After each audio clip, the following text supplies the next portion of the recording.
ശബരിമല ശ്രീകോവിലിന്റെ കട്ടളയിലെ സ്വർണ്ണപ്പാളികൾ ചെന്നൈയിലേക്ക് കൊടുത്തുവിട്ടപ്പോൾ 42 kilogram remand report അത് വിസ്തരിച്ച് വായിക്കണമെന്നില്ല.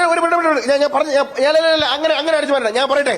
39 ദിവസത്തിന് ശേഷം തിരിച്ചു കൊണ്ടുവന്നപ്പോൾ 42 കിലോഗ്രാം ഉണ്ടായിരുന്ന സ്വർണ്ണപ്പാളികളുടെ തൂക്കമോ അതിന്റെ ഗുണമേന്മയോ നോക്കാതെ എടുത്തു ഫിറ്റ് ചെയ്ത പോറ്റിയുടെയും ദേവസ്വം ഉദ്യോഗസ്ഥരുടെയും അഴിമതി എന്ന് പറഞ്ഞാൽ കട്ടളപ്പടി എടുത്തുകൊണ്ട് പോകുന്നു, ഉരുക്കുന്നു, തിരിച്ചു കൊണ്ടുവന്ന് വെക്കുമ്പോ തൂക്കോ നോക്കുന്നില്ല, ഒരു ചുക്ക് നോക്കുന്നില്ല എന്ന് പറഞ്ഞ പച്ചയ്ക്ക് യവമാര് തട്ടി 3-4 കിലോ സ്വർണ്ണ യവമാർ എല്ലാവരും കൂടെ വീതം വെച്ച് തിന്നു.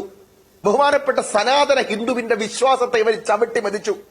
ശബരിമല അയ്യപ്പനെ കിട്ടുമെങ്കിൽ അതും കട്ടുകൊണ്ട് പോയനെ. അത്തരത്തിൽ കേരളത്തിലെ ലോകത്തിലെ ഏറ്റവും വലിയ അത്ഭുതങ്ങളിൽ ഒന്നായ നിങ്ങൾ ആലോചിക്കുന്ന നൈഷ്ഠിക ബ്രഹ്മചാരിയുടെ പ്രതിഷ്ഠയുള്ള ശ്രീ അയ്യപ്പന്റെ ശ്രീകോവിലിന്റെ മുമ്പിലാണ് ഇരുന്ന കട്ടളയും യോഗദണ്ഡും ആലിലയും സകലതും അടിച്ചു കൊണ്ടുപോയിട്ട് വന്നിരുന്ന് ന്യായീകരിക്കാണ്. ഉദ്യോഗസ്ഥര് ചെയ്തതല്ലേ, ഞങ്ങളെന്ത് പിഴച്ചു? പിന്നെ നിങ്ങളെന്ത് കാണാനായിട്ടിരിക്കുന്നത്? നിങ്ങൾക്ക് എന്തിനാ ദേവസ്വം ബോർഡ്, ദേവസ്വം വകുപ്പ് എന്ന് പറയുന്നത് വകുപ്പ് എന്തിനാ? അതിനെന്തിനാ ഒരു മന്ത്രി? എന്താ അവരുടെ ചുമതല? ഫണ്ട് 200 കോടി 100 കോടി കൊടുക്കൽ മാത്രമല്ല, ഒബ്സർവേഷൻ ഉണ്ട്, സ്ക്രീനിംഗ് ഉണ്ട്, നടപടിക്രമങ്ങളിൽ പിശകുണ്ടെങ്കിൽ തിരുത്തലുണ്ട്, ഫണ്ടുകൾ കൃത്യമായി വിനിയോഗിക്കപ്പെടുന്നുണ്ടോ എന്നുള്ള സ്ക്രൂട്ടനൈസേഷൻ ഉണ്ട്, തെറ്റുകളുണ്ടെങ്കിൽ തിരുത്താനുള്ള നടപടികളുണ്ട്.